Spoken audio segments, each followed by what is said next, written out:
The Busker, thank you so much for joining me for a chat today ahead of your first semi-final performance at Eurovision.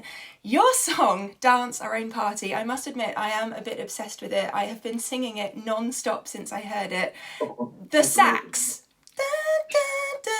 I can't stop it. I can't. I'm It's working on so my good. reviews because tonight we're playing at the Cavern Club, so I need Oh, to get them nice and tight. oh, great. Okay, this is a great opportunity to do it. So tell me about the song. What's the meaning behind it? The song, I think, even though like we've heard that there's a lot of kind of hot and cold in it, because obviously it is a party song in a way, it's a dance track. Yeah. But also it does refer to the fact that sometimes we are in clubs or party settings where we don't feel most comfortable in. But it's all about taking the party elsewhere, making sure that you feel comfortable wherever you are, taking care of the little bit of social anxiety that you might be experiencing, because sometimes it's a misconception that people who don't like going to parties, that they don't like to have fun, or they don't like to dance, or they don't like to listen to music.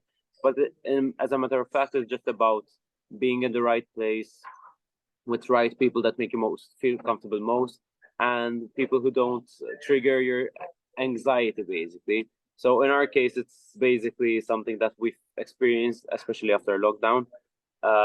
Going into social settings all of a sudden felt weird, and there was a lot of fear instilled in us. All of a sudden, we just said, okay, let's just take the party elsewhere, and just enjoy the time we have the way we know how to.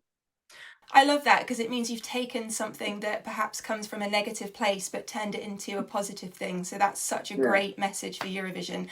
So talk me through the process of writing this song. How did it come about, and did you write it knowing it would be for Eurovision? So we started discussing the possibility of entering Eurovision since 2001, trying to make it 2021, sorry, 2021, to make it to 2022. But we didn't make it in time. But then, as soon as we saw last year's Eurovision, we said, okay, this can be us next year. Um, we had a lot of things brewing. We never really sat down to write a song together, but in the meantime, we always are writing new songs and new projects. Um, Specifically, John and I were planning to write a song specifically for Eurovision, and then a song came about just with a simple acoustic guitar and a vocal melody, which then I took home to start the production on. Something between the lyrics and the melody was not fitting well with the production, so I took away the melody and the lyrics and was left with this production, which is now dance. So in a way, yeah, it was triggered by the thought of Eurovision, but none of it was fabricated for it to fit in Eurovision. So when we decided to actually submit a song and started working on a project for Eurovision, we sat down and heard all the demos we had ready, and I think this one was just we immediately fell in love with it and said, okay, I think this is the one we need to work on. As apart from lyrics, then they just came along after the sessions that we were basically working on the song. I remember the lyrics. I ended up writing them in the midst of a private event. So Sean was having his sex set. He was doing saxophone live. I was at the back, sitting on a very small ledge and just writing on my notebook, recording on my phone, consulting with John. How does this sound? He's like, yes, yes, yes, yes, let's go. Everything happening. There was the couple who's getting married passing by, and I'm just like writing, writing, writing. And then we took it to the studio where we finalized the few lyrics, and basically in a week and a half later, we submitted the song. I feel like the best songs come about like that, though. You know, the ones that, I mean, that's a lot of random situations, but the best songs do kind of come out of places like that. And it definitely has, to me, all the elements of an amazing Eurovision song. I mean, we talked about the sax earlier. It's got such a lot of sing-alongable moments. The drum beat is great. The bass is amazing. What do you think is the most important element of a Eurovision song? Mm. I have a word for that. It's authenticity, in my opinion, as in it's a song that represents the artist more than anything else. But that's me, as in it could be vary between the other gentlemen over here. No, it's surely if the source if the source of the message is coming from the artist directly, from it feels more real, I think. Songwriting wise or instrumentally, I think having something which flows, and as you said, maybe enough catchy parts where if you miss one part you'll be able to sing the next. Jean really made it eminent to have an intro for the song. Because winning songs have intros. Yeah, he what we're working on the song, Jean was like, "Can we start with the saxophone bit because I wanted to have an intro?" And we're like, "Okay." I was like, "Yeah, okay, we can totally Yeah, start yeah. with the saxophone. It's all good with me."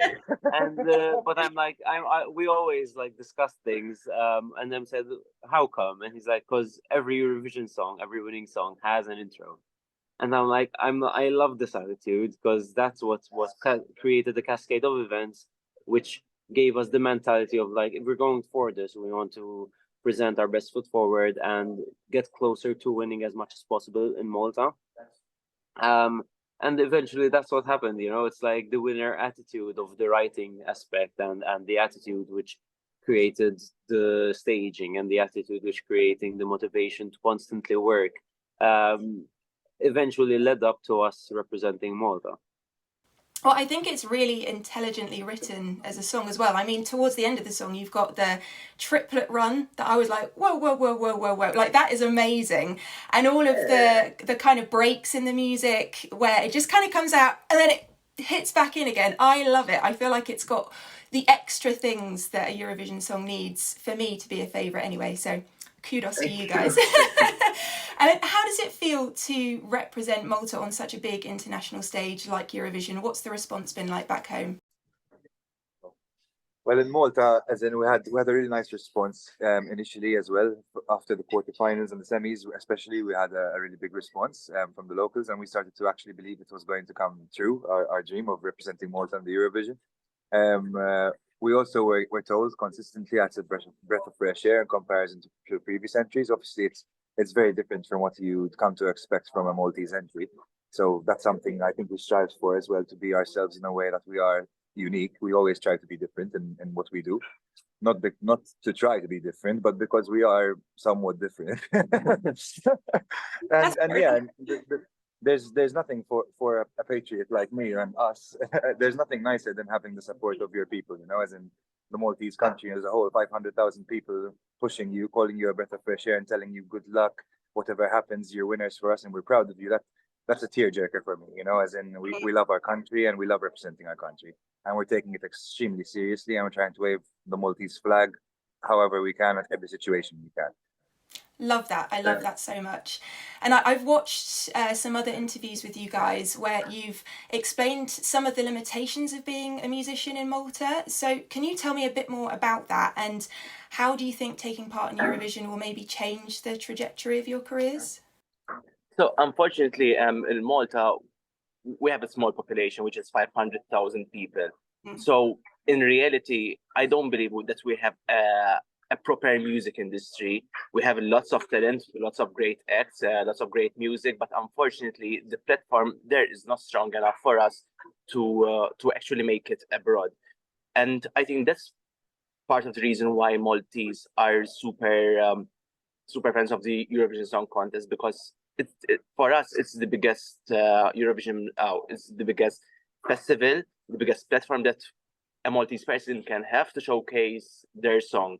And again, that was part of our reason why we entered Eurovision in the first place, because usually for us it's like we release a song, we get it on radio stations, upload it on distribution channels like Spotify, iTunes, etc. But again, it's limited how much you can actually reach, and we know that the competition out there, it's super big, when you have acts coming from the UK, from Sweden, from America, from Italy, all all countries that are backed by good record labels, good music industry. So again, for us, it's always a challenge. And with this opportunity now, in fact, the three of us, we are starting experiencing lots of meetings, like doing press interviews, having people actually waiting outside the hotel to meet us, all of these stuff for us are new, because again, we are not used to this in Malta, again, because of the limitation of the country since it's small. So yes, from this whole experience, our aim is to get more fans, obviously, have more followers who eventually will start listening to our future releases as well. And of course, every musician dream is to tour. From these pre-parties that we had the opportunity to perform in Spain, Poland, Israel, UK, Holland. So again, those for us were a dream come true. And we would love to have the opportunity moving forward after the Eurovision Song Contest to actually have our songs, which we can use to tour in these countries again, and even with the connections that we did with our followers, hopefully we maintain it at the end of the day. Because for us, the Eurovision Song Contest is not a means to an end, but it's sort of part of our history, of our story, and a preparation for us to move into the new chapter of our career. Well, no matter what happens, you always have a fan in me now. I'm like your number one fan now. So thinking ahead to your performance, what should we be looking forward to the most? Like, I've seen a snippet of your rehearsal. There's a lot of dancing. You guys are so good at dancing. I'm terrible at dancing, and I'm like watching you like, I want to do that. So yeah, what should we be looking forward to the most from your performance? I think the whole show is in itself, like, I think the storytelling of it. I think the way we're gonna be telling the story, I think we upgraded it, and we're still upgrading it as we go along. We're finding these small moments where the story can be told in a kind of humorous way, but still true to what the message is. Personally, Sean and I have a new favorite, which is the car bit. Where we start with this kind of very cautious kind of physical theater where we're going into the car cautiously because John is driving, and he wraps his hand around me like so we go outside very first and then the favorite part comes along is where there's the abrupt breakage of stop of John. It's like this thing, and then we look at each other. And then we look at John, and John cracks this like guilty smile. It destroys me, man. If you look into this teaser that they uploaded on YouTube, it's Yeah. there, and just focus on John's face. That's my new favorite bit. And the challenge now isn't the choreography; it's not laughing in that part. I'm trying my best not to laugh. Okay. It kills me. My soul just hurts. It's pressing. Yeah. Can't laugh. Yeah, and then I need to conserve my breath at that point. Right. And I just see John like next to me with those amazing glasses, and he's like, I'm sorry for pressing the brake too hard, guys. Yeah. That's our new favorite part. Okay, cool. So I'm going to keep my serious face on and take it very seriously when you get to that moment. Yeah. Noted. So before you go on stage, though, are you like in a kind of zone? Do you have any pre-stage rituals that you do, or are you kind of just nervous energy? What's going on? So we do this all the time. Okay. There's basically a fist bump with a B at the end. At the beat. Oh, I like that. Okay, great. In which case, before you perform, I will do that to myself. Okay. Aim to the camera. Okay. Let's do it. 1, 2. Boom. Okay, I've done it. Thanks, guys. Yeah. You made me feel less alone in that moment. Thank you very much. So, yeah, let me just circle back for a second to your music video, which really made me laugh and is just so bright and bold and amazing. And, there's ballet, there's a ball pit, you guys are a washing machine and then you're in a washing machine. Like, who came up with all these ideas and how was it filming that music video? So many meetings, 7-10 hour meetings, so many of them. So many discussions. The thing is this, that first and foremost we just wanted to be true to the storytelling. but at the same time, we felt that it would be too predictable, and we didn't want it to be too related to what we're going to have on stage. We want to give it a different dimension of it. So Jean and our creative director came up with this idea of a dual storyline, two storylines which come together at the end. The idea was obviously the party bit, which kind of then is transported into a different world, which Sean named Switzerland. Sweaterland. My American love there. The idea was that the sweater itself creates a kind of a transportations, the comfort zone. So once we're traveling through the sweater, we go into different scenarios with different people from all walks of life, enjoying their time however they love. So that's the idea. We have ballet dancers spending their time doing ballet. We have line dancers spending their time doing line dancing. We have people who are advanced in age, knitting and playing Scrabble and just having a conversation. The baby bit, just enjoying themselves in a stroller.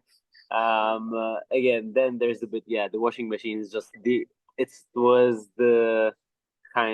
is a transformation of going through something which you're not enjoying and the anxiety rumbling into something which you shine through. There's a lot of kind of symbolism in there, but what we wanted to show is that individually we all have ways how to enjoy our time, and it's about paying respect to everyone's choice of how they choose their time, and just enjoy it. We are very serious people, we're very emotional people, we're very connected with our emotions. It's not that we're trying to deny the emotions, we're trying to address the fact that in order to cope with life, you need to enjoy it as well. That's a great message, and also I feel like it's gonna reach more people because people will share it and then they'll start to think about the meanings behind all of the different scenes. So I think it's amazing. Well done, guys. So Thank you. if you could collaborate with any Eurovision artist, past, present, who would it be and why? I think we all have come to the understanding that we're going with Sam Ryder, I think. Yes. Yeah. He can't do a guitar solo though. It has to be a sax solo. Okay. He can put the guitar down. Thanks, Sam. Love you, Brad. Okay, that's a great choice. I mean, his performance last year blew me away as well, so I can totally understand that. Same. So tell me about the atmosphere throughout the competition so far. How do you feel this has been different from other music events that you've taken part in, other shows that you've done? Well, first and foremost, The magnitude. it's gonna be televised around the world. That's 180 million people. That's a bit different from the usual beer fest with 10,000 people, Right. Surely there's the coming together of all these cultures and the coming together of music from different sources in a way, but at the end of the day we can connect with, I think, all of the songs, even though they're coming from different cultures, because we still find influences which surely have influenced us. For example, the Latvian group Southern Lights are very well influenced by similar bands that Jean is influenced by. Then there are, I think, Joker Out and Wild Youth, which again we can see the influences that they have listened to and the same influences that influenced us. So the truth is that even as the world is progressing, we're just becoming one big country, and that flags and borders are becoming gray. And the idea is that the more that's time we spend together, we're realizing how the same we are, and that is very fruitful. I think that's a great thing to say, and also, it's such a difficult question to ask you guys anyway, because there are elements from every song, aren't there, that you kind of think, oh, that's so good. So yeah, I appreciate that was a difficult one to answer. Here's hopefully an easier question to answer. If you could sum up your Eurovision experience so far in one word, what would it be? Wow. Is that trickier? Is that harder? Sorry. We answer individually. No, it's a dream. I think It's a dream, for me, it's a dream. That's a good word. There we go. Wow. Sorry. That was supposed to be the easy question. That's my word. That's wow. You know, you can't, Oh, you can't put wow, a word on this. Wow. I thought you were like, don't ask me that. I With can't. several O's. Wow. Okay, You know? gotcha. Okay, wow and dream. I'll take that. So you guys have released a few studio albums so far, like Telegram and Ladies and Gentlemen, and you've got an EP. Can you tell me about your plans for after Eurovision? Like, do you have another album on the way? What is going to happen?